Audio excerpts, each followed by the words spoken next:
with the community of Westside Unitarian Universalist Church, where compassion leads us to work for justice and equality. My name is Carol Kappa, and my pronouns are she and her, and I'm your worship leader this morning. I'm glad you're joining us for the service today. And it's my hope that this gathering will renew your sense of community and connection and nourish your heart, mind, and spirit. Thank you to our AV team volunteers today, host Caroline Nixon and co-hosts Sue Anderson and Ken Lysing. And special thanks to Dr. Yuki Kumamoto for selecting and playing beautiful music throughout the service, as well as our loyal director of Lifespan Religious Education, Nikki Kennedy, for downloading the various parts of the service today and her selection and execution of our Time for All Ages. I want to welcome everyone to our Pride 2021 service here at Westside today. The 2021 Pride season is upon us, bringing joy, celebration, grief, anger, and so many other emotions along with it. And there is no one way to be during Pride, and that's okay.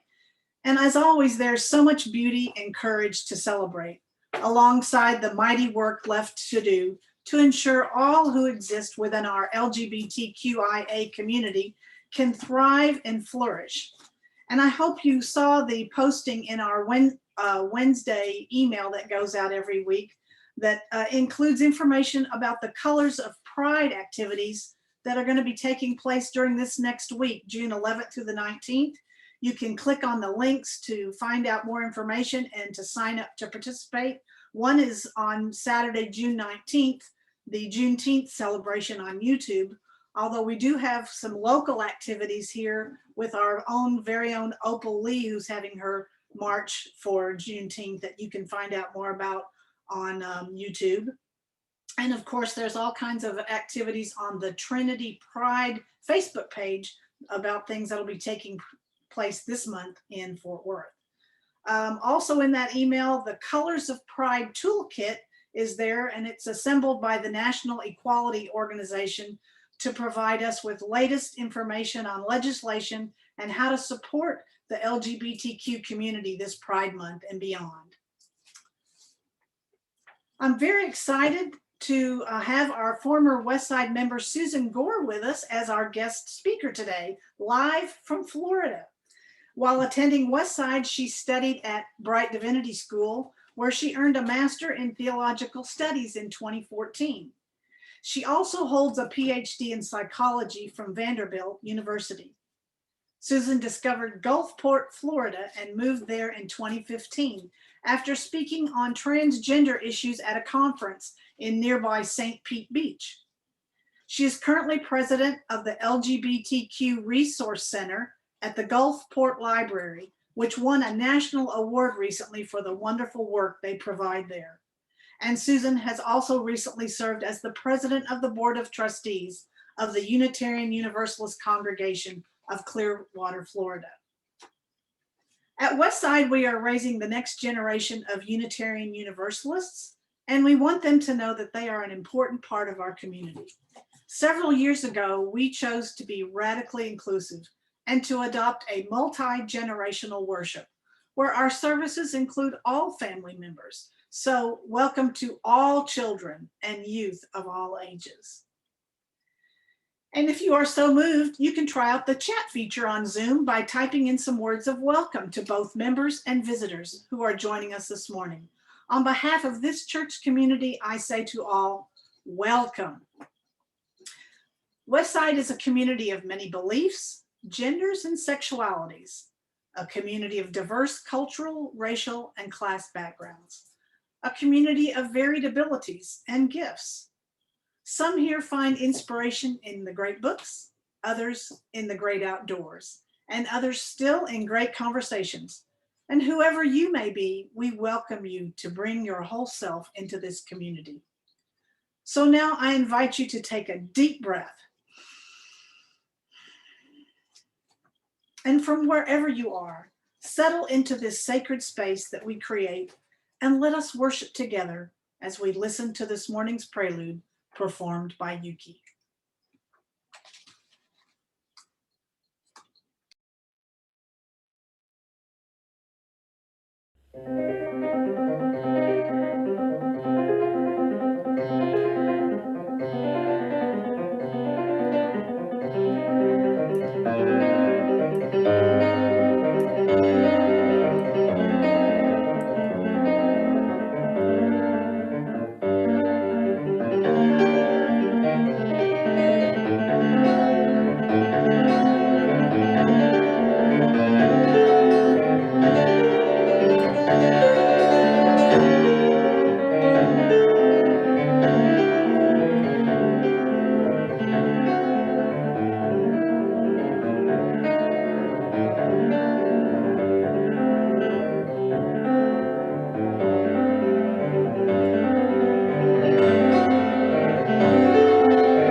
Our opening words are from the Reverend Hannah Roberts Villeneuve, entitled A Protest and a Party. And Reverend Hannah serves as the minister of the UU Church of Cheyenne, Wyoming. People sometimes ask, is pride a protest or a party? And the answer is, of course, yes. And why not? Why not rejoice as we resist, dance as we demand change, celebrate as we create community that delights in all of who we are?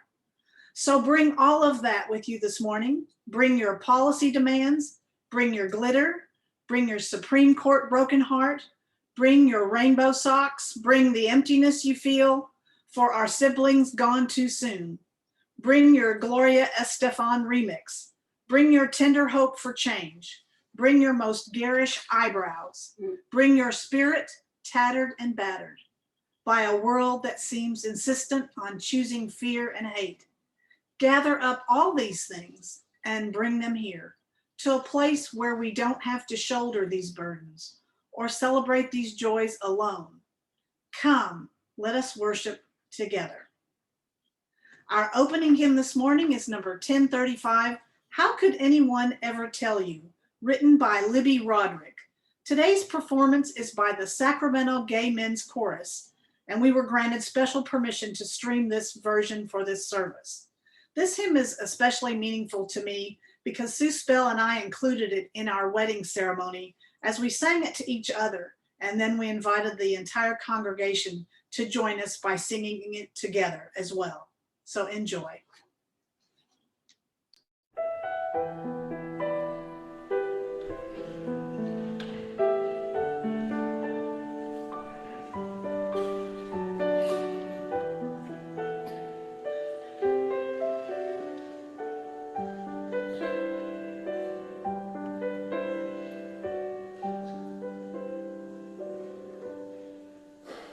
How could anyone ever tell you you are anything less than beautiful?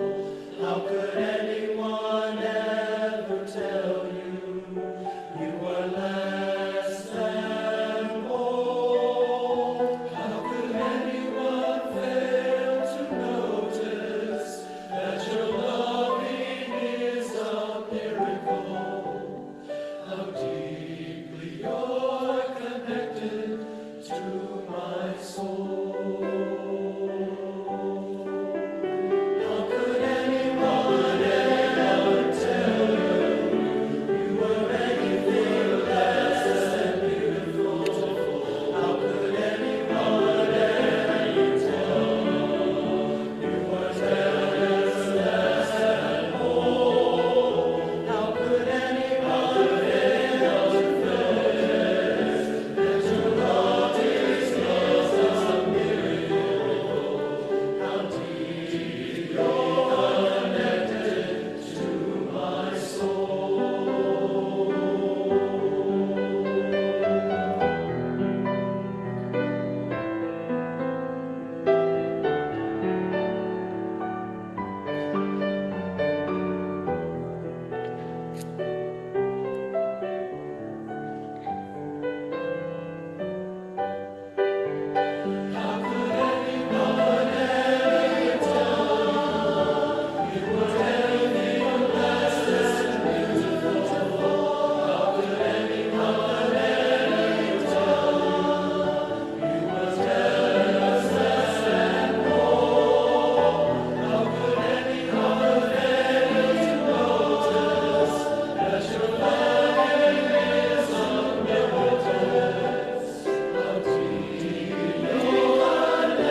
Today, our chalice will be lit by Westside Board member Janelle Weaver.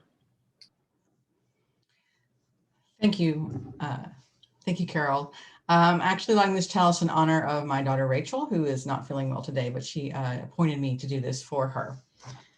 The flaming chalice is our Unitarian Universalist symbol of both the heritage of our past and the light of hope within this congregation today.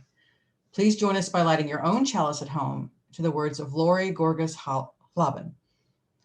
We light our chalice flame for those who lived their lives in closets of shame, for those who furtively visited the bars where nobody knew your name, for the Stonewall riot and the fierce trans women who fought, for the plague which still takes far too many too young, too soon.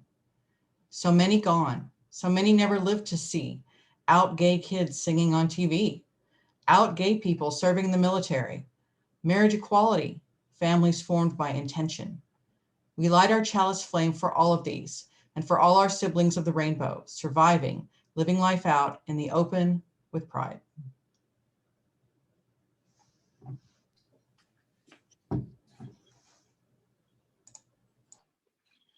Thank you, Janelle. This morning, the UU Orange Coast Choir provides our chalice lighting song.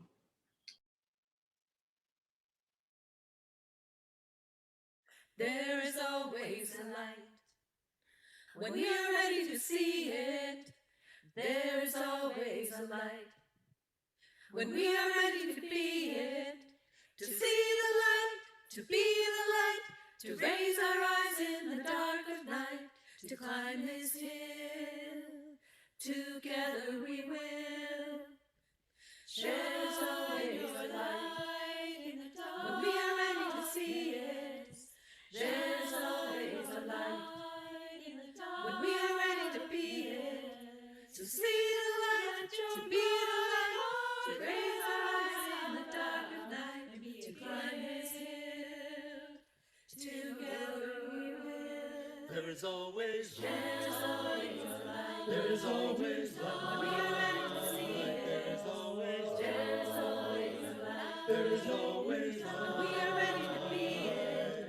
To see the light, to be the light, to raise our eyes in the dark of night, to climb this hill. There's always light. There's always a light. There is always When we are ready to see it. There's always a light. There's always light. Now are you ready to be it? To see the light, to be the light, to raise our eyes in the dark of night, to climb this hill. Together we will be the light. There's always light.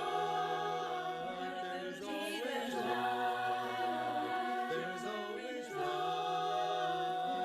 Be the light.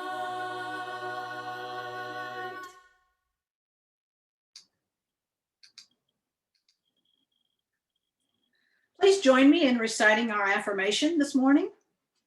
Love is the doctrine of this church. The quest of truth is its sacrament, and service is its prayer. To dwell together in peace, to seek knowledge in freedom, to serve others in community, to the end that all souls shall grow into harmony with creation. Thus do we covenant with one another. And our time for all ages today will be presented by our Director of Lifespan Religious Education, Nikki Kennedy.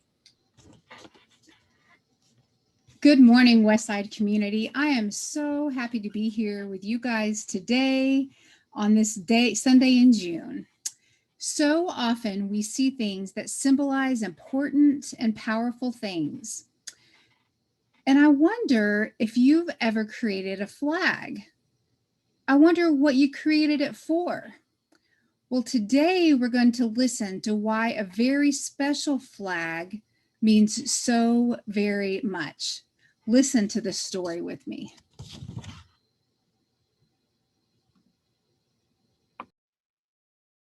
Pride, the story of Harvey Milk and the Rainbow Flag. Written by Rob Sanders, illustrated by Steven Solero. You have to give them hope. Hope for a better world. Hope for a better tomorrow. Harvey Milk was an ordinary man, but he had an extraordinary dream. That dream would change history. Harvey dreamed that everyone, even gay people, would be treated like everyone else. He wanted him and his friends to have equality. He dreamed that he and his friends would be treated like everyone else. He dreamed that one day people would be able to live and love as they please. With his New York accent, Harvey talked to everyone about his dream. His voice boomed, his body bounced with energy and excitement. Some people listened, a few agreed, most did not. He discovered that the best way to change laws was to help make laws. In 1977, Harvey Milk took a big step toward that dream when he became one of the first openly gay people to be elected to political office in the United States. A symbol, he thought, something to show how we feel, something to carry through the march. Harvey knew someone who could help, Gilbert Baker. Harvey, Gilbert, and the other activists had a flag with 8 colourful stripes. On 25th June 1978, when it was time for a march, a breeze stirred in San Francisco. Harvey and the people asked for equality. They asked to be treated like everyone else. They asked to live and love as they pleased. Harvey was proud of the flag, and proud of himself. He hoped others could be proud too. 5 months later, on the morning of November 27th, 1978, Harvey was assassinated. The flag did not fly on that dark, sad night. Instead, thousands of people marched silently carrying candles. That could have been the end of Harvey's dream and the colorful flag. But it wasn't. More rainbow flags were created. Some of the colors changed, but the meaning of the flag did not change. It was a flag of equality. More people began to think the flag as their flag, and they began to feel pride and hope. In 1994, Gilbert Baker designed another rainbow flag. This one was larger than all the rest. People demanded equality. They demanded to be treated like everyone else. They demanded to live and love as they pleased. The rainbow flag was flying in other countries, like Brazil, England, Israel, Russia, Singapore, and Turkey. The flag flew proudly outside public buildings, hotels, shops, restaurants, churches, and homes. Once on June 26, 2015, the White House was awash in colors of the rainbow flag. Equality, Pride. hope, love.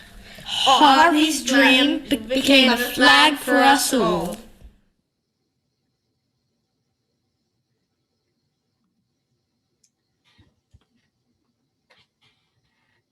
So, friends, while the book is over, the story continues. Every time you see a flag symbolizing pride, hope, equality, and love, please take a moment. Take a moment and know why each of us make a difference in being part of this continued story. I wonder how you will show hope for a better tomorrow. Have a great week, friends.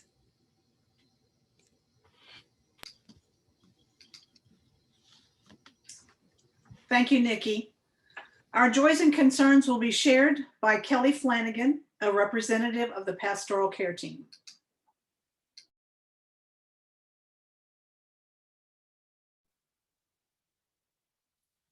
Good morning, everyone. We are grateful you are here with us for this service.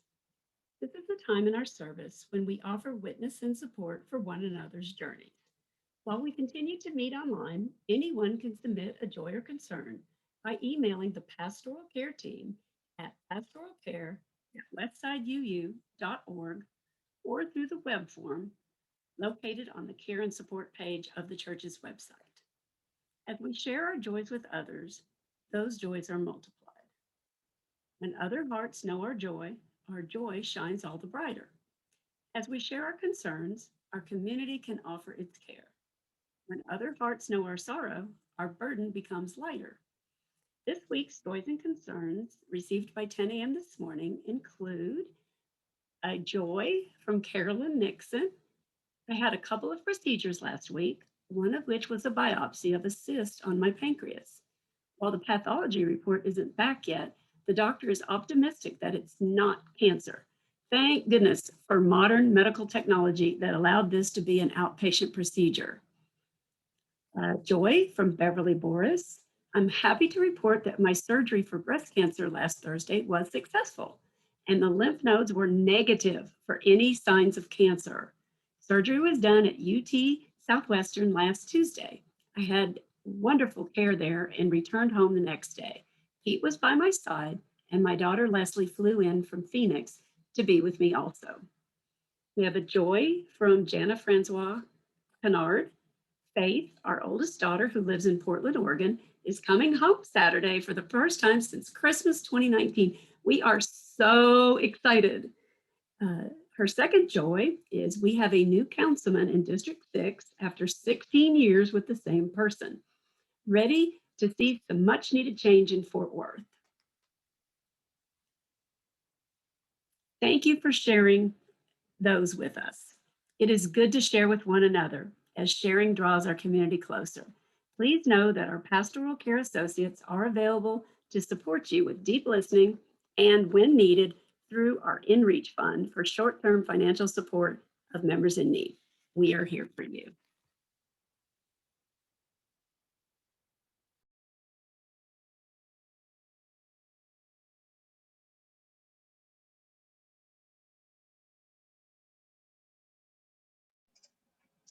This morning's centering song is Meditation on Breathing, performed by the First Unitarian Universalist Church of Houston. After the song, Kelly will guide us in a time of centering for our meditation of shared compassion.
This morning's centering song is Meditation on Breathing, performed by the First Unitarian Universalist Church of Houston. After the song, I will guide you in a time of centering of our meditation of shared compassion.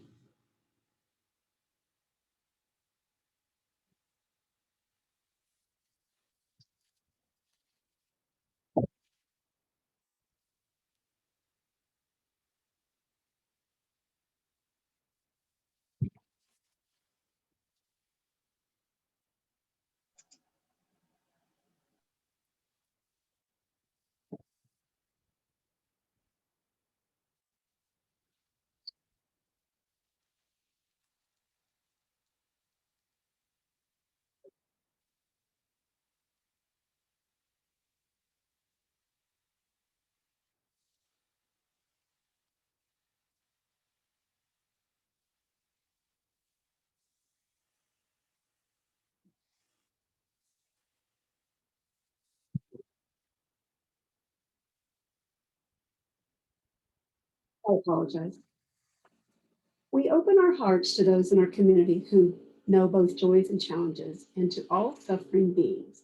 I will begin with a guided meditation before we move into a time for silent meditation, prayer, or reflection. You will hear our Tibetan prayer bowl to signal the start of silence, and we will sound the bowl again at the end. I invite you to check in with your body, sitting tall and comfortable, and perhaps close your eyes as I share a meditation from the Reverend Skip Jennings entitled Love is Love is Love. Our meditation today is from the Reverend Skip Jennings, titled Love is Love is Love, and is written to celebrate LGBTQIA community. This is a guided meditation focusing on inclusivity. And I believe inclusivity is far more expansive than diversity. Inclusivity is welcoming everyone to the table. You just have to be hungry for embracing someone that has the appearance of being different. What makes us come together as one is something we cannot see. It's spirit, the divine plan for us to show up in the unique expression of spirit is our beauty. It's holy, it's spiritual. When I can see you and connect with you as one, no matter what you look like, who you love, no matter what you do, when I can get there, then I am embracing the spirit of inclusivity. The past events that we have experienced together globally have been a catalyst for us to come together, to walk together, to protest together, to pray together, to love together, to be together. So I want to dedicate this meditation to those who are willing to stand up. Stand up for the rights to love who we choose. Love is love is love. And that is the mantra that we celebrate with the rainbow of colors. So I invite you to get comfortable. Let's take some deep breaths together as one. Begin to take a deep breath in.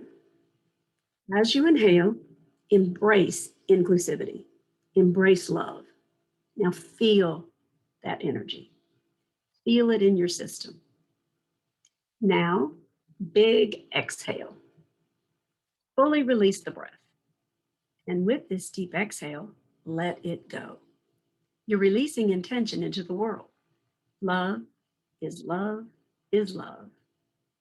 So I want you to envision or visualize the rainbow of colors, the colors of the rainbow flag. Have you ever noticed that the colors are red, orange, yellow, green, blue, and purple? The same color scheme of the chakra system. We begin at the root, grounding ourselves. That is the color red. The sacral chakra is orange. Our solar plexus is yellow. The heart chakra is green. The throat chakra is blue. The third eye is indigo. Purple is knowledge, consciousness, spirituality. So the rainbow flag is also a representation of the sacred holiness of our energy zones. Take a deep breath. Breathe that in. As we look at the beautiful spectrum, which represents the diversity of life, the diversity of us, see each color as a representation of you. So with the color red, we anchor. We ground ourselves in love. We ground ourselves in this world. We are one on this planet.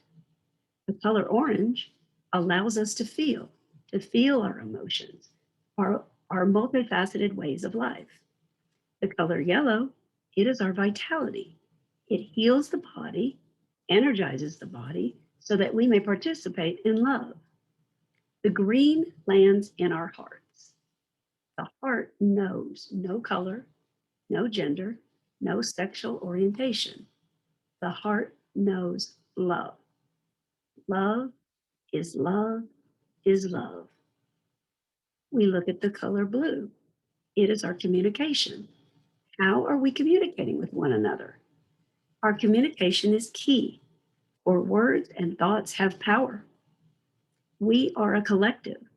So what we communicate to others, we communicate to ourselves. Love is love is love.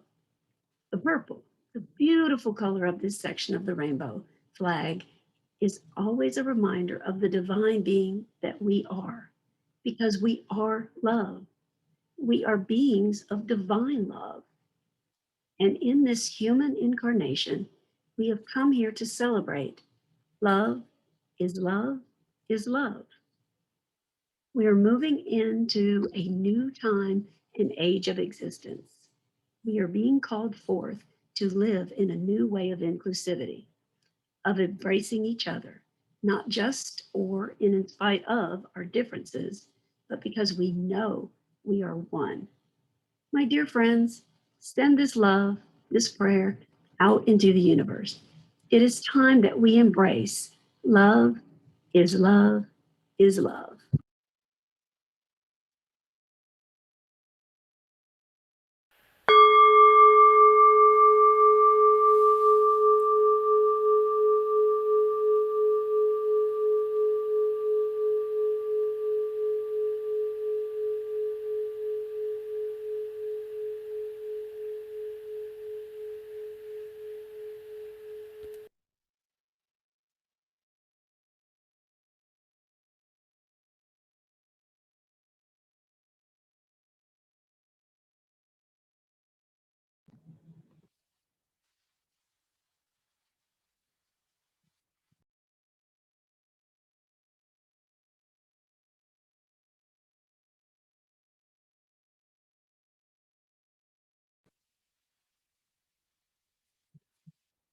May it be so. Blessed be.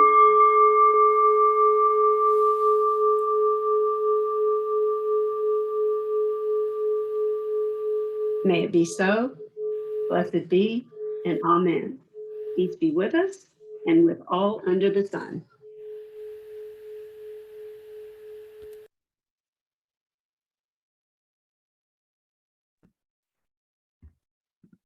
Thank you, Kelly. Good morning, Westside. This is your social justice rep, Sue Anderson. In celebration and honor of Pride Month, Westside's June plate offering will go to PFLAG Fort Worth. PFLAG Fort Worth has been an active force in the community since it was established in 1992. It is an all-volunteer organization which promotes the health and well-being of gay, lesbian, bisexual, and transgender persons and their families and friends through support to cope with an adverse society, education to enlighten an ill-informed public, and advocacy to end discrimination and secure equal civil rights. PFLAG Fort Worth provides opportunities for people to work toward equality for all. PFLAG Fort Worth partners with LGBTQ Saves, an organization serving LGBTQ youth, and facilitates a transgender support group with St. Stephen Episcopal Church in Hearst. The chapter has been a member of Samaritan House Supper Club since its establishment in the 1990s, providing a meal once a month for the residents. PFLAG Fort Worth actively supports many other organizations which serve the LGBTQ community. Its members speak to groups and corporations throughout the Fort Worth area to fulfill its mission to educate and advocate for LGBTQ individuals and families. Westsider Sharon Sally and her recently deceased husband and beloved Westsider, Gary Randall, were founding members of PFLAG. Sharon has served on the board for many years, and both have been enthusiastic volunteers for the organization. Let's honor Sharon and Gary's work and the work of this vital organization in Fort Worth by making a donation. Give online now through the church's giving page or by using the Give Plus app. Select the Service Project Fund. The link will be put in the chat. You can also mail a check to the church. Thank you for your offering. Now enjoy this musical offering from our very talented pianist, Yuki Kumamoto.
Thank you for your generosity.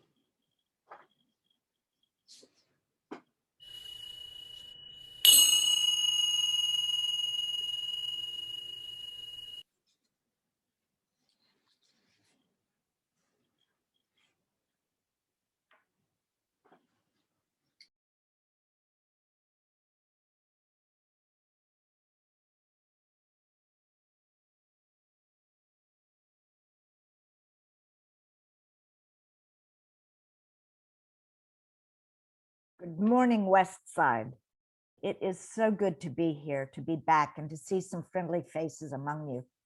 All friendly faces, but familiar friendly faces. And two things that I didn't realize before this morning. The story by that Nikki Kennedy read is by a local author, Rob Sanders. And that was lovely to see, the Harvey Milk story. It was also the 5th anniversary of Pulse nightclub massacre yesterday. And I will come back to that in a moment. But first I want to say, when some of you asked me why I was moving from from Texas to Florida, they said, why would you leave Texas and what's better in Florida? My response was, it was a lateral move, climate and politics. For example, on June 1st, the first day of Gay Pride, the governor of the state of Florida, Ron DeSantis, signed legislation prohibiting transgender girls from participating in sports that are not aligned with their birth gender or birth genitalia. So the Florida law now says little girls who transition from boys to girls cannot play on sports teams consistent with their identity.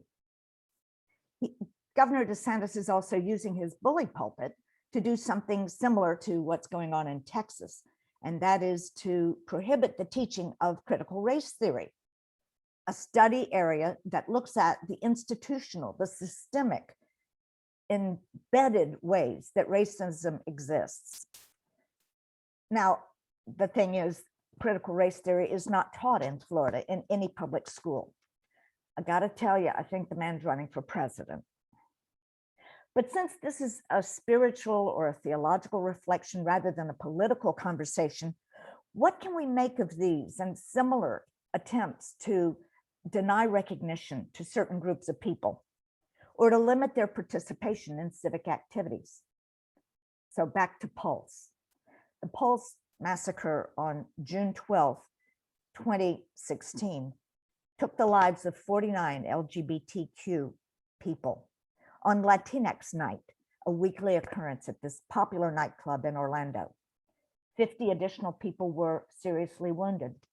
And the front page story in the Tampa Bay Times today is they found hatred. Out of hatred, hope can grow. This week, the US Congress passed a bill recognizing Pulse as a national memorial. It was a unanimous voice vote, and we hope that people will never forget. It may not be obvious, by the way, that there is a link between the conversation I hope to have with you today about transgender issues and technology, particularly during the COVID pandemic. So what these two topics have in common is birth and transformation. They are both transformative for individuals, for our communities, and for the world. It's pretty easy to see the link between technology and transformation during this COVID pandemic. For example, I assume your congregation, like mine, UUC in Clearwater, has had to move to virtual services. You know, when I was invited to speak, I have to tell you, the first thing I wanted to do was get on an airplane and come back to Fort Worth. And Carol Kappa kindly reminded me that you are using online services. Well, Zooming transforms the way we communicate. It eliminates those geographic boundaries. And I want you to say there have been other transformations. I'm old enough to remember when calling grandmother on Sunday was a ritual.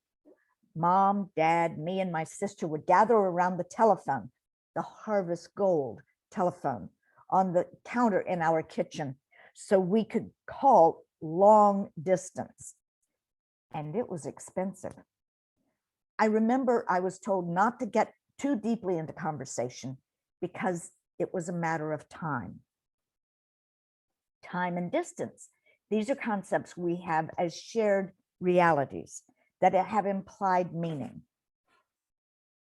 But how many of you think of time and distance when you pick up that little tiny computer out of your phone, out of your pocket or your purse, that mobile phone that allows us to be in touch today without thinking about it? Similarly, transgender identity allows us to transcend boundaries, that binary of male and female or masculine and feminine. Why do people resist this? Why does it matter how much, whether I call myself female, feminine, she, her, hers, or masculine, he, him, his, or something altogether different? You all may remember the movie Juno with Ellen Page, who played a pregnant teenage girl.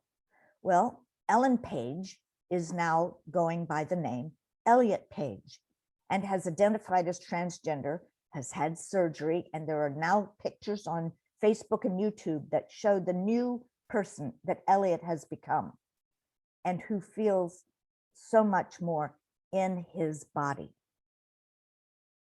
Because even being born with female or male body parts doesn't make you masculine or feminine. Those are social expectations. Biology is really not destiny. I think of transgender as transgressing those role boundaries. I don't carry a purse, for example. If I can't put it in my pockets, I don't take it with me. Another way to think about it is as transcending those boundaries, creatively looking at the world through different eyes and in a different frame of reference. This too isn't new. Remember in the 60s and 70s when young boys and men started growing their hair? And it was very confusing for parents, our parents' age, to see from the back long hair and then see from the front someone with broad shoulders and a flat muscular chest. How confusing is it today for someone to see an individual like my friend Kathleen, 6'1" tall, blonde, great boobs, and full makeup? Well, Kathleen graduated from the Air Force Academy many years ago, before women were allowed to enroll. And in fact, I took Kathleen to her 25th Air Force Academy reunion as her bodyguard. Kathleen's story is only one of many, and you can find others in the book that Keith Cron of the UUA and I co-edited, called Coming Out in Faith. It's a great story. So maybe change isn't the only constant, along with death and taxes. Maybe resistance to change is also a constant for some, just as embracing change is a constant for others. In addition, gender identity and technology are deeply interrelated. Being able to see yourself, being affirmed, is critical. I will tell you, I grew up thinking I was the only lesbian in the world. But now you can go online and you see many people's stories, including my own. And my identity has evolved. There are lots of different words, and maybe during the breakout rooms, we'll talk about that. But if you were to ask me today, I would call myself gender fluid, non-binary. It's just huge to be able to see yourself. The women's rights movement, the Black Lives Matter movement, the LGBTQ rights, all have been fundamentally changed by being able to see ourselves and to be seen. And there's always a trade-off. Today's tsunami of information enables us to see expanded choices.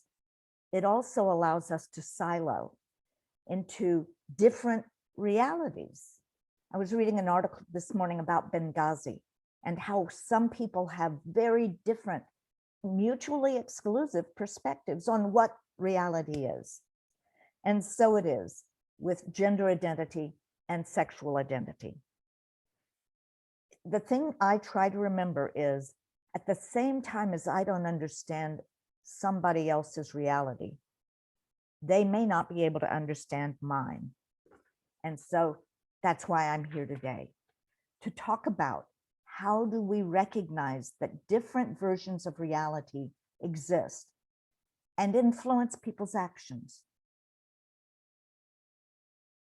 I have a more positive example of the power of identity in media resulting from the COVID pandemic. Like Westside, my congregation went online during the pandemic, and it was a rocky transition for us. I suspect it might have been for you as well. I was president of WUUC's board at that time, and trust me, it was not fun. However, another group I'm involved with, the LGBTQ Resource Center in tiny little Gulfport, Florida, 12,500 people, is one of the most well-known resource centers in the state of Florida. And in fact, it is the only center of its kind in a public library throughout the state. Unlike Westside and unlike WUUC, we didn't have Sunday services that drove us to learn about Zoom or how to go online. And frankly, much to my chagrin, we basically went dark, went silent for several months. The last live event the Resource Center held was February of last year, and it was called Readout, a festival of lesbian literature. At that time, about 150 people, men and women, packed the Gulfport Library to hear 25 authors read from their books, do workshops about writing and LGBTQ issues. It was pretty much like any conference you might go to. and limited by the physical space. Those who could afford to come to Gulfport loved it. We couldn't do events once the pandemic started last March.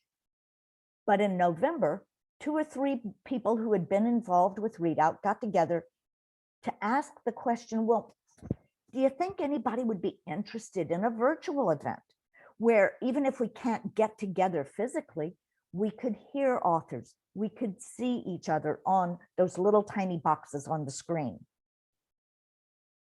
We weren't particularly tech savvy. And one of the individuals, the former leader of Readout, was dead set against the event. So we sent out a survey to the people who had been part of Readout in February the year before. And we got 25 enthusiastic yeses and 7 or 8, hey, how can I help? Even if I'm in Orlando or Tallahassee or out of state.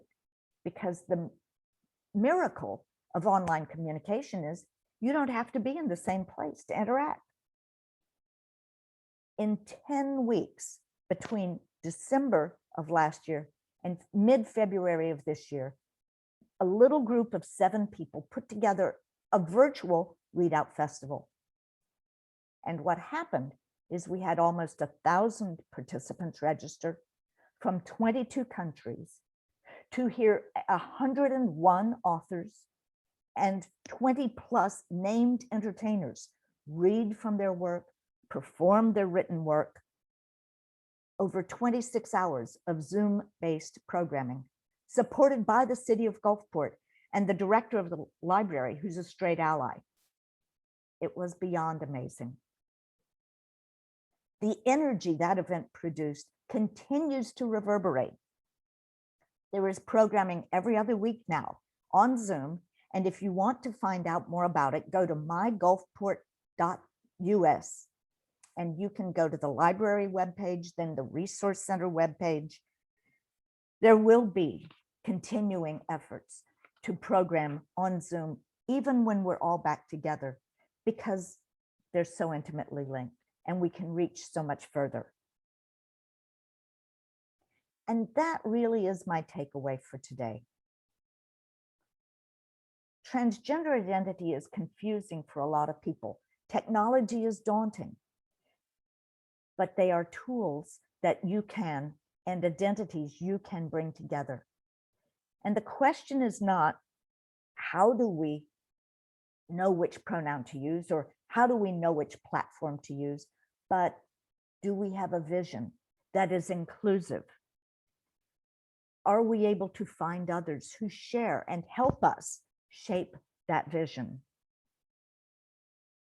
Putting that vision ahead of each individual's needs or preferences or skill levels or identities, and having faith that the goal is worth the effort, even if there are bumpy ride moments in the road, because we know that creating something new will always have bumps in the road.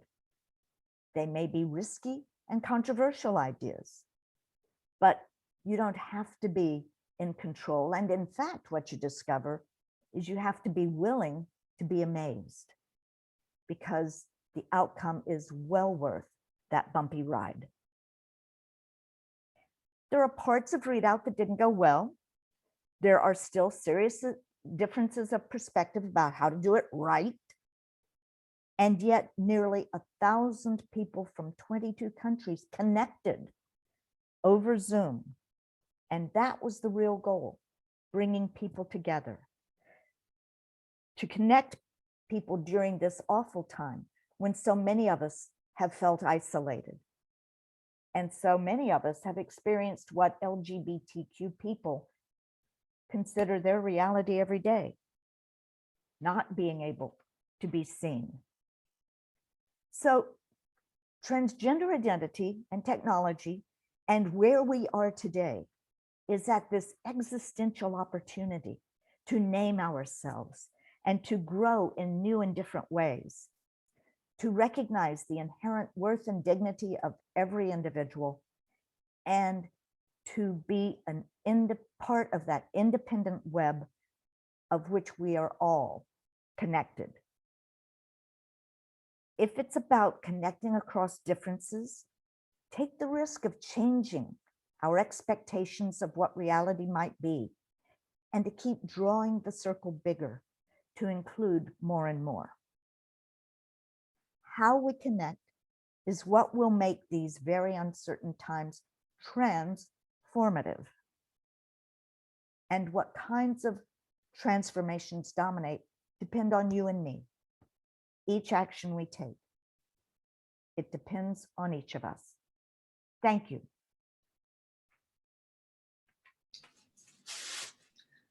Thank you, Susan. We appreciate all those many ideas that you shared with us this morning. We look forward to talking with you further in the breakout rooms. Our closing hymn this morning is Blue Boat Home, performed by the First Church of Belmont.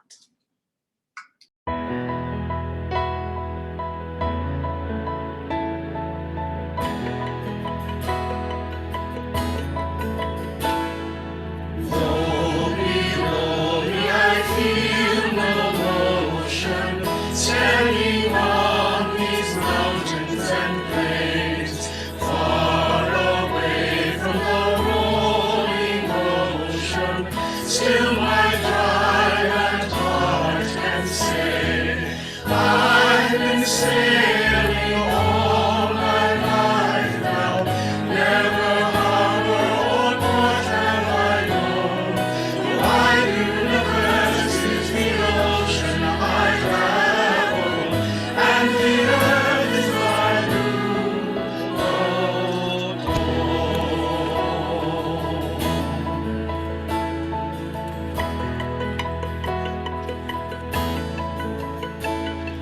Sun my sail and moon my rudder, as I ply the starry sea, leaning over the edge in wonder, casting questions into the deep, drifting here with my ship's companions, all we kindred pilgrim souls, making our way by the lights of the heavens, in our beautiful blue boat home.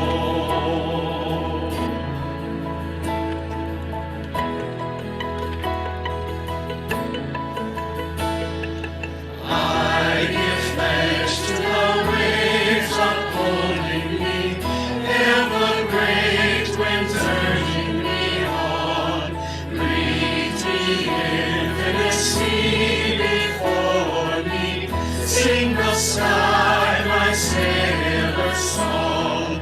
I was born upon the fathoms, never harbor or port have I known.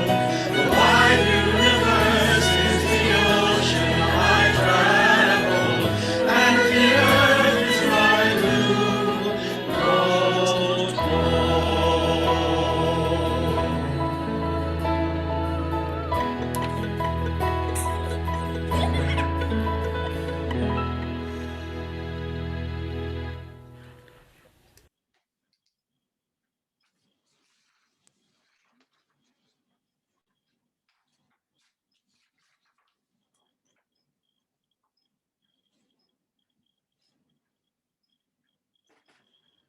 My spouse, Sue, is going to be helping me recite our closing words by Elizabeth Ketchum, entitled, May We Live the Spirit of Pride. With gratitude for the freedom to be our true, authentic selves. May we live the spirit of pride. With the courage that comes from challenging fear. May we live the spirit of pride. With sorrow for those who could not be here with us today, and in honor of those who died of AIDS or who lost their lives. May we live the spirit of pride. With grief for those whose pain was unbearable and who left us too soon. May we live the spirit of pride. Looking ahead to the justice still withheld. May we live the spirit of pride. with the confidence that a sense of community banishes isolation and loneliness. May we live the spirit of pride. With the rainbow flag flying high, a sense of beloved community among us, and the joy that comes from making new connections. May we live the spirit of pride.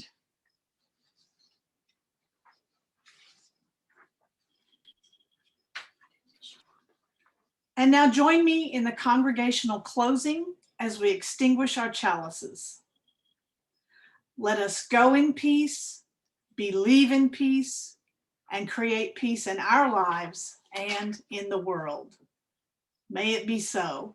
Blessed be, and amen. Thank you so much for being with us this morning. I hope you enjoyed our Pride 2021 service.